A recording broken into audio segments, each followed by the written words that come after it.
Hey everyone, Kelly here. I am super excited. I am chatting with Frank Walker today. He is a Toronto born boy and he got to sit down today with me and chat all about his new song, I Go Dancing with Ella Henderson. The music video is also out right now and he lets us know a little exclusives into the music video.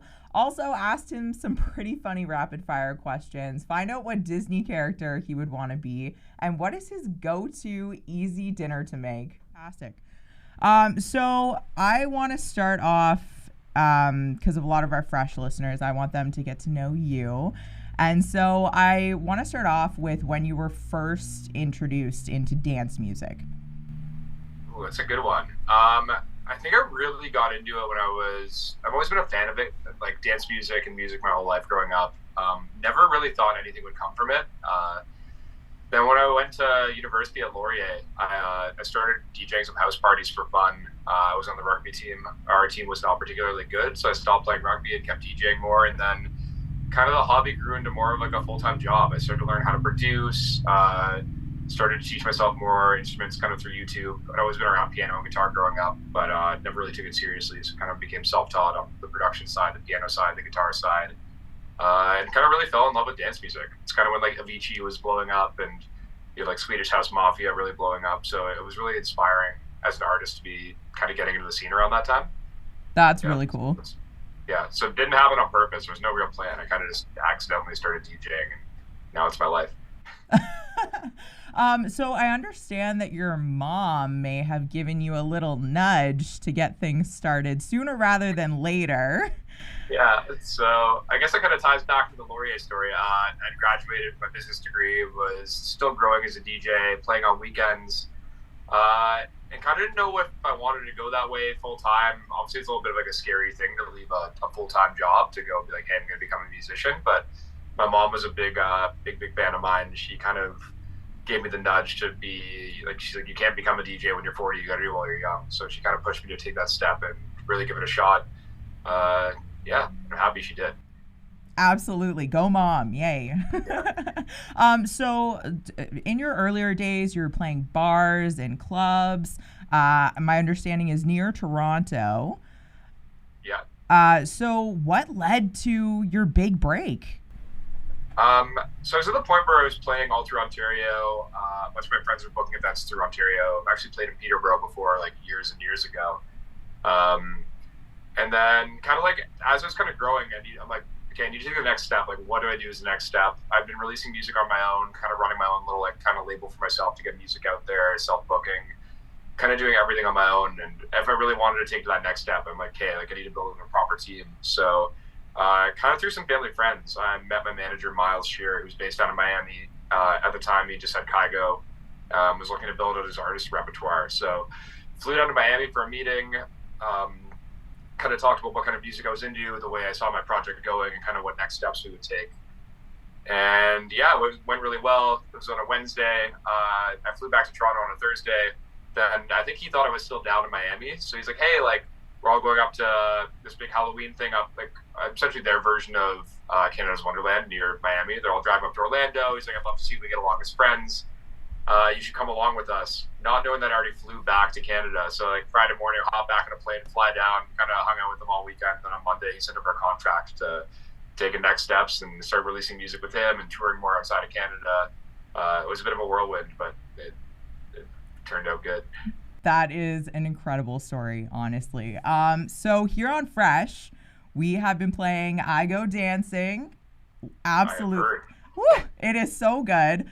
Ella Henderson, how did this collab happen? Tell me about the making of the song and what was it like working with Ella?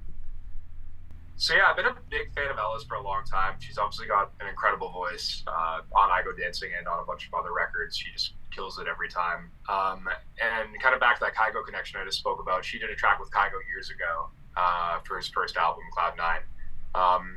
5 or 6 years ago, backstage at a Kygo show in Ibiza, Ella Henderson's there. We kind of exchanged contacts, and for years I was trying to get her on a record because she's so good, but she's obviously really busy and in high demand. And then over COVID, we kind of had like I Go Dancing was starting to like take shape as an instrumental. Had a little bit of a demo vocal in, and my manager reached out to Ella. He's like, "Hey, I think this is the one for you to jump on." She was into it. We went back and forth over Zoom a lot, going back and forth because she's in the UK. I'm over here in Canada, especially during COVID. It was hard to travel. But yeah, like a lot of like Zoom sessions back and forth, talking with her producer she works with over there about like what they would see the track, kind of like what direction they'd want it to go. Like I'd send her back a vocal chop, she'd cut more parts of it, I'd come back. I don't know, it was like a weird like COVID track. A lot of tracks, people ask how the process goes. Sometimes it happens really quick. That one was like a drawn out Zoom kind of thing, but it turned out for the best. We got it where it needed to go, and really happy with the final product of the song. Yay! The music video. Yeah. It looked like you were like, it must have been so much fun doing that music video.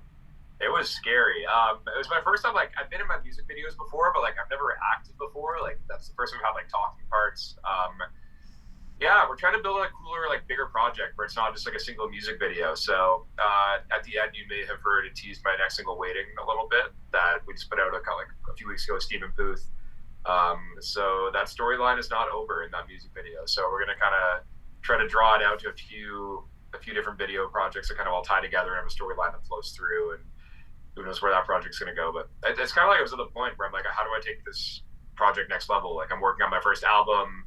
Want to make like everything kind of level up, and if that's me getting a music video where we tell a bigger story opposed to just being cool visuals, I don't know. I think it's really, really cool. I'm glad you've watched it, liked it. Oh man, it was awesome. What was your favorite part about like the music video itself? Because I know which mine was. For me, running around on that jet ski was a lot of fun. But yeah, the whole thing was really cool. Like it was like a long 2 days. I think it was like 2 12 or 14-hour days down in Miami. We shot the music video over, and I don't know, it's like literally like the process of learning how to act, and obviously I can like memorize lines. That's not like a tough thing to do, but they set me up with an acting coach, learning how to like kind of tap into your emotions for a scene. I thought the acting coach would be like tricks for memorizing stuff, but a lot of it was like she was teaching me how to like draw these memories, like even for a quick like 45-second acting bit. It was a really cool look into like a different kind of industry that I've never had a glance into before. No, that's super cool, because I was actually going to ask you if you had any plans to maybe go into acting, because you were so good. Thank you. I'm still trying to make it as a DJ. I don't know. Who knows? Maybe I get to this album. We'll see where it takes me after that. Yeah, absolutely. It was fun though. I really liked it. Like it was a really cool experience. I would do it again in a heartbeat, and we still have more music videos coming. So right, yeah, which I'm need me to do it again. Yeah, totally intrigued about. So I was on your Instagram and I noticed that you were wearing a Harvard University sweater, and It looked like you got to do a Q&A session with some students there. Like, what was that experience like for you? It was cool. So like I got invited down by the Harvard Music Collective. It's like they're kind of like their electronic music production and music production club. So got to go to Harvard, got to speak for them, which is really cool to kind of share knowledge with people who are wanting to get in the industry and up and coming musicians and producers, especially in a situation where like, they're all like double degree people at Harvard. So it was a little odd me talking to a room full of people who are all probably smarter than me. And they're excited to learn from me, but it was really cool. They gave me some merch. We got to like tour around with this famous dining hall. I felt like I was at Hogwarts for the day. It was fun. That's cool. And like, it must have been so awesome for you to be able to now speak to, like you said in your Instagram post, like-minded people that want to do the same thing, coming from Frank Walker. Like, how cool is that? Yeah. And for me, especially, like when I started out, like I didn't go to production school. Like I kind of like learned from mentors and just being surrounded by really, really good producers who, if I had a question, they could ask me. I could ask them questions, and they'd tell me how to do it. So, and I think it's important to kind of give back to communities like that you come from. And I don't know. It's also fun to talk about stuff, and I think you get kind of caught up in the moment as an artist who's touring around, and people are like, oh, like how do you get started, and how do do you do these first steps, and it kind of makes you remember back to how you got started. You know, nostalgic. It's like, wow, like I remember being in university wanting to get into this too. It was a really fun experience to get into.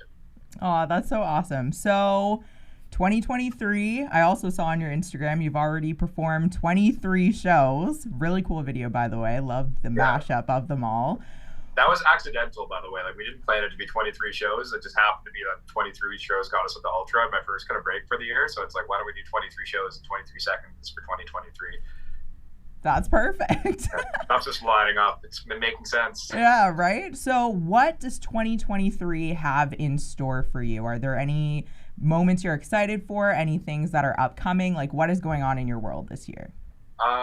So we've already done a lot of touring. So some of that was like solo headliner stuff. Some was with Kygo and do some palm tree festivals. So we've already done like Australia and Asia, a bunch around North America, some Canada stuff. Have some more Canadian shows coming up. We're trying to line up my schedule. Right now I'm playing Montreal, I think May 12th. A New City Gas coming up with Nicky Romero, which would be a fun one, but always love playing in Canada. So especially when it's warm here. So trying to line up some more shows through Canada. Probably go back to Asia and Australia at some point because it's such a fun spot to be, and I'm really lucky that my music does well in Australia. It's a beautiful place to tour to, so hopefully get back there. Then lots more shows with Kygo. I'm going to be in Ibiza with him later this summer, touring around Europe. We have a show in London, England, with him in Vegas a lot, kind of all over the place. So I don't think it's that 23 shows in like 8 weeks is definitely not like not going to slow down. According to my agent, she's pushing me hard, so I'll be all over the place. And then kind of working on an album around that.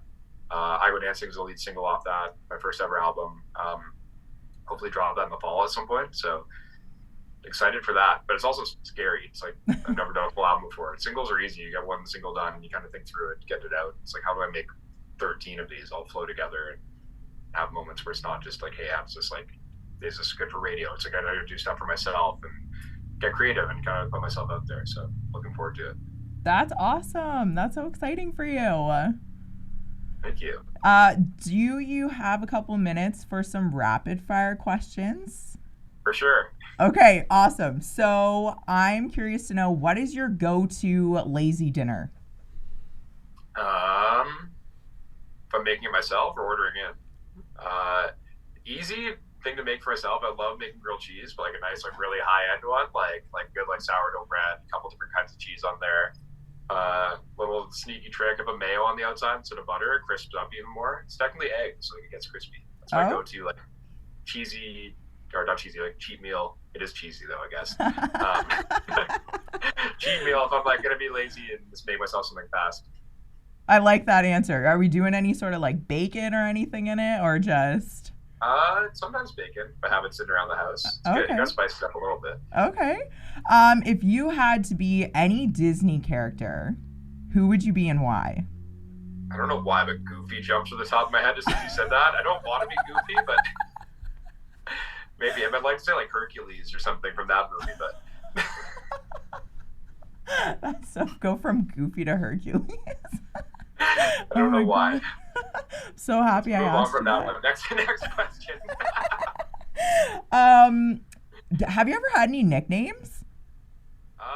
Not really. My name is not really Franklin, but people call me Franklin. I think it kind of spawned from Franklin the Turtle, that cartoon. One of my managers kept calling me Franklin, and then somehow on Instagram there's now a turtle in my bio. I saw that. I don't know. It's Franklin's the only real nickname I have, even though like it sounds like a real name. But Hey, I'll take it. Franklin's a great name. Yeah. What's your favorite board game? Settlers of Catan. Wow, did not see that coming. I've never even played that. Isn't that like a really long game to sit down and play? Yeah, it's so much fun though. It's great for destroying friendships. Like anyone like I've heard that about Monopoly too. Last one I have for you is, tell me a tongue twister. probably good ones on the top of my head. I feel like I don't remember tongue twisters because I always twist my tongue too much. Even that was tough to say. All right, fair enough. You have any good tongue twister? Uh, If this is your question, you must have a good go-to one. I do in fact. Oh, now I'm not gonna be able to do it. Nope, can't even do it. She sells seashells by the seashore. I'm picturing that scene from maybe see like the outtakes from Anchorman. Like Will Ferrell just does a bunch of them off camera. Yeah. It's like some really ridiculous ones. Like as soon as we started talking about that, like he's like the arsonist has oddly shaped feet, which like, but like they're stupid ones. Like that's all I remember. Oh my gosh, yeah, that's one of my favorite movies actually. Absolutely love Anchorman. Oh man. He's got some good ones. I gotta like bank a couple of those in my mind. Next time someone asks me for a good tongue twister, I'm gonna quote Will Ferrell. That's awesome. Well, man, this has been so great being able to talk to somebody who is a Canadian artist who's doing well, who has got exciting things coming, and you are such an inspiration to. Thank you. Yeah, absolutely. And so I just want to say thank you from the bottom of my heart for chatting with me, and I hope to see you whenever you're close or near to Peterborough. Yeah. Who knows? Maybe I'll have a show there at some point. I feel like usually in the fall I do like kind of all the university markets. So uh, maybe we'll stop by Peterborough, come by the studio. Okay, yeah, let me know. I'd love to see you. Perfect. Okay, well, you have a great rest of your day. And Thank you. again, thank you so very much, Frank. Thank you for having me. Appreciate it. How amazing is Frank Walker? Can you believe he went from wanting to be goofy to Hercules? I think Hercules would probably fit him a little more. He is a pretty handsome dude. Also, grilled cheese as a go-to dinner sounds like the right decision to me. Make sure to catch him on Fresh. I Go Dancing. We're playing it all day long, and also you can stream it and check out the music video. It's really cool.